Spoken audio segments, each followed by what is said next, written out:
నమస్తే welcome to Aadya media. నేను హాసిని. మనతో పాటు ఉన్నారు senior journalist cine critic Imandi Ramarao garu. నమస్తే రామారావు గారు. నమస్తే అమ్మా. రామారావు గారు, ఈరోజు చూస్తే మనం నిన్న వారాహి యాత్ర అనేది ప్రారంభమైంది. ఈరోజు మార్నింగే పేర్ని నాని పవన్ కళ్యాణ్ మీద కామెంట్స్ చేయడం జరిగింది. అదేంటంటే ఎప్పుడో ఒకప్పుడు స్టేజ్ మీద పవన్ కళ్యాణ్ చెప్పు చూపిస్తూ ఒక వ్యాఖ్య చేశారు. దానికి సంబంధించి ఇప్పుడు పేర్ని నాని కూడా రెండు చెప్పులు తీసి నీకు ఒక చెప్పు ఉంటే నాకు రెండు చెప్పులు ఉన్నాయని చెప్పి వ్యాఖ్యలు చేయడం జరిగింది. ఇది చాలా విమర్శలకు తావిస్తుంది. అసలు ఎందుకు అలా చేశారంటారు? అది ఎంతవరకు కరెక్ట్ అంటారు? మనం కొన్ని వాస్తవాలు చెప్పుకుందాం. ఎందుకంటే పవన్ కళ్యాణ్ చెప్పు తీసి చూపించాడు. ఎప్పుడు చూపించాడు? కొడాలని ఇష్టం వచ్చినట్టుగా మాట్లాడిన తర్వాత, అమ్మనా బూతులు తిట్టిన తర్వాత, తల్లిని తిట్టిన తర్వాత, భార్యని తిట్టిన తర్వాత, చిరంజీవి గారి కుటుంబం అంతటినీ తిట్టిన తర్వాత కడుపు పండిపోతామా? అట్లాంటి వ్యక్తికి నువ్వైతే ఎలా సమాధానం చెప్తావు? అంటే నీకు మరి పవన్ కళ్యాణ్ చేసిన చర్య కనిపిస్తుంది, కానీ ఇక్కడ కొడాలి నాని చేసినటువంటి వికృత చర్య, పైశాచిక చర్య, పోరంబోగు చర్య, అంటే మతిహీనమైన చర్య కనబడలేదు. ఒక్కసారి నీ కళ్ళు గుడ్డైపోయా, చూపు మందగించిందా? అది ముందు వచ్చి చూడాలి. అలాగే రోజా మాట్లాడిన మాటలు నీకు వినిపించలేదా? అనిల్ కుమార్ యాదవ్ మాట్లాడిన మాటలు నీకు వినిపించలేదా? ఎవరి మటుకు వాళ్ళే మాట్లాడుతున్నారు, ఇష్టం వచ్చినట్టు మాట్లాడుతున్నారు. ఇవన్నీ వినిపించుకుంటే నీకు పవన్ కళ్యాణ్ మాటలే వినిపించినట్టయితే ఏమనుకోవాలి? సరే, పవన్ కళ్యాణ్ మాట్లాడారని నువ్వు చెప్పులు రెండు చూపిస్తున్నావు. నువ్వు మాట్లాడేవని కొన్ని లక్షల చెప్పులు ఎదురు చూస్తున్నాయి. వాళ్ళకేమో సమాధానం చెప్తావు? ఆ పార్టీలో సారాయి తాగేసి బిర్యానీ తినేసి జాయిన్ అయిన వాళ్ళు కాదు జనసేనలో విప్లవ వీరులు. అర్థమైందా? వారికి అసలు మంట రేగిందంటే ఆగదు. అందుకే విప్లవ జ్వాల అంటాం అన్నమాట. నిరంతరం మండుతూనే ఉండేదాన్నే జ్వాల అంటాం. అక్కడ విప్లవ వీరులు ఉన్నారు. ఆడవాళ్ళు కూడా స్త్రీ మూర్తులు మహిళలు అనరు, అక్కడ వీర మహిళలు అంటారన్నమాట. ఆ పేరులోనే ఉంది వీర మహిళ అనేసరికి మీకు ఎక్కలేని వైబ్రేషన్స్ వస్తాయన్నమాట. మనిషిని ఒక ఆడదంటే ఆసక్తి కదమ్మా, మనిషిని అడ్డంగా చీరేస్తుంది అన్నమాట. శ్రీమూర్తి తలుచుకుంటే ఏముంది? ఏవైనా చేయగలదు. అది ఆలోచించుకో. నువ్వు రెండు చెప్పులు చూపిస్తే కొన్ని లక్షల మంది కొన్ని లక్షల చెప్పులు చూపిస్తారు. దానికి సిద్ధంగా ఉండు. రాబోయే ఎలక్షన్స్లో నీకు తప్పకుండా సరైన గుణపాఠం చెప్తారు. దానికి సిద్ధంగా ఉండు. తర్వాత ఈరోజు 150 వై నాట్ 175 అన్నారు. 150 కాదు, 175 కాదు. లెక్క నీ అంతనాలకి తప్పి ఎక్కడో పాతాళంలో ఉంటుంది. దాన్ని సిద్ధంగా ఉండండి.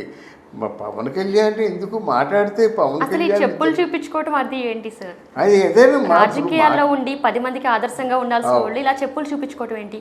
అటు ఆయన చేసినా ఇటు ఈయన చేసినా ప్రజలందరి ముందు అలా చేయడం ఎందుకంటారు? అంటే ఆయన చేశారంటే ఆయన కడుపు పండిపోయిందమ్మా. రాజకీయాల్లో రాబట్టే కదా తను కన్న తల్లికి మాటలు వచ్చాయి. రాజకీయాల్లో రాబట్టే కదా తను చేసుకున్న భార్యలకి మాటలు వచ్చాయి. ఆ పిల్లల్ని కూడా తిడుతున్నారు కదా, కుటుంబాన్ని తిడుతున్నారు కదా. అటువంటి సమయంలో ఎవరికైనా వస్తుంది కోపం. నిన్నే ఉన్నారు కనుక రెండు చెప్పులు చూపిస్తావు. పవన్ కళ్యాణ్ నిన్నేమన్నా అన్నాడా? ఆయన రెండు చెప్పులు ఒక చెప్పు చూపించడంలో అర్థం ఉంది. ఆయన ఒకటి చూపిస్తే నువ్వు రెండు చూపిస్తానని మతిమాలిన మాటలు మాట్లాడుతున్నావు. కానీ ఎందుకు నువ్వు రెండు చెప్పులు చూపించాలి? నిన్నేమైనా అన్నారా? సరే, నువ్వు రెండు చెప్పులు చూపిస్తే కొన్ని లక్షల చెప్పులు నీ వైపు చూపిస్తున్నాయని, అంటే చెప్పులు నీ వైపు చూస్తున్నాయి. అక్కడ పవన్ కళ్యాణ్ గారు ఒక కన్ను సైగా చేసినట్టయితే మొత్తం చెప్పుల వర్షం నువ్వు కొట్టుకుపోతావు. అది ఎందుకు ఆలోచించావు నువ్వు? అంటే మీ తాలూకు నాయకుడు తిట్టమంటే తిట్టడమేనా? ఇదేనా మీ నాయకుడు తిట్టమంటే నువ్వు తిడుతున్నావు? నిన్నెంత ఎన్ని లక్షల మంది అసహించుకుంటున్నారు. పవన్ కళ్యాణ్ కనిపిస్తే మక్కలు ఎరగొడతా అని అంటున్నారు. ఏమా? పేర్ని నాని అదేనమ్మా, ఎవరు కనిపిస్తే ఎవరు మక్కలు ఎవరు కొడతారు అనేది మనం కాలం చెప్పాలి. ఇప్పుడు నోటితో మాటలు ఎన్నేళ్ళు అనుకుంటారు. ఆ కొడాలి నాని ఉన్నట్టే బండ బూతులు అంటాడమ్మా. అయితే ఇక్కడ ఏమైందంటే కొడాలి నాని మాటలకి ఇమీడియట్గా యాక్షన్ తీసుకొని దాని మీద ముందు నిర్ణయం వచ్చేలా చేయాలి ఎవరు, మన చంద్రబాబు నాయుడు. అలా కాకుండా ఇప్పుడు నువ్వు ఉన్నావు అనుకో, ఎవరైనా వచ్చి నేను ఎదురా మాట్లాడితే ఫాట్ మరి చెంపదెబ్బ కొట్టాలి. ఎందుకంటే ఈ రోజులు బట్టి పోయి చెంపదెబ్బ కొట్టే ధైర్యం లేకపోతే పోలీస్ స్టేషన్ రిపోర్ట్ చేయాలి. అంటే ఎందుకంటే ఆ తెగింపు లేకపోయినట్లయితే నువ్వు ఓటమి అంగీకరించినట్టే. రోజులు అలాగ ఉన్నాయి. అందువల్ల చంద్రబాబు నాయుడు ఎప్పుడైతే చంద్రబాబు నాయుడు తాలూకు భార్యని ఇలా తిట్టారో వెంటనే అమీ తిప్పి తేల్చుకోవాలి. కమాన్ రా, ఏంటి ఏం చేస్తావు చెప్పు, కమాన్ అని కేసు పెట్టి ఆ కేసు సెటిల్ అయినంత వరకు ఊరుకోకూడదు. ఈ రాజకీయాలు తీసి పక్కన పెట్టండి. ఈ రాజకీయాల కోసం భార్యని, పిల్లల్ని, తల్లుల్ని, చెల్లుల్ని ఎందుకు మాట కాయించడం, అట్లాంటి నిర్ణయం తీసుకుంటే బాగుండేది. చంద్రబాబు నాయుడు తీసుకోలేదు. అది చంద్రబాబు నాయుడు చేసిన పొరపాటు. అది సరే. అయితే ఇక్కడ పేరు నానికి మనం సూటిగా చెప్పేది ఏమిటంటే, ఒక చెప్పు చూపించారని 2 చెప్పులు నువ్వు చూపించినట్టయితే, నువ్వు చేయగలిగిన పని నువ్వు చేసినట్టయితే వేరే సైనికులు చేసే పని అయితే వాళ్ళు చేస్తారు. దానికి సిద్ధంగా ఉండాలి. కానీ ఇది రాజకీయం కాదు. రాజకీయం అంటే అది ఎంత డిప్లొమాటిక్గా ఉండాలంటే, ఇన్ని లక్షల మంది నిన్ను ఎంపిక చేసుకున్నప్పుడు నువ్వెంత ఉన్నతమైనటువంటి విలువలు కలిగి ఉండాలి. మరి ఇంతమంది ఫూడ్సే కదా. నువ్వు చెప్పులు పట్టుకొని చీపుర్లు పట్టుకొని బయలుదేరినడితే మినిస్టర్ గారు అంత ఫూడ్స్ కింద లెక్క కదా. నిన్ను ఎంపిక చేసుకునే వాళ్ళందరూ అంతమందిని ఫూడ్స్ చేసి నువ్వు చెప్పులు పట్టుకొని బయలుదేరడం పేరుందని నీకు అవసరమా? పైగా రాజకీయాల్లో తప్పుకుంటా అంటున్నావు కదా. కనీసం జనం నేను రేపు పొద్దున్న ఎలా చూస్తారు? ఎవరైనా రాజకీయాల్లో తప్పుకున్నవాడికి నీ చెప్పులు ఎందుకురా, చీపుర్లు ఎందుకురా అంటారు కదా. దానికి ఏం సమాధానం చెప్తావు?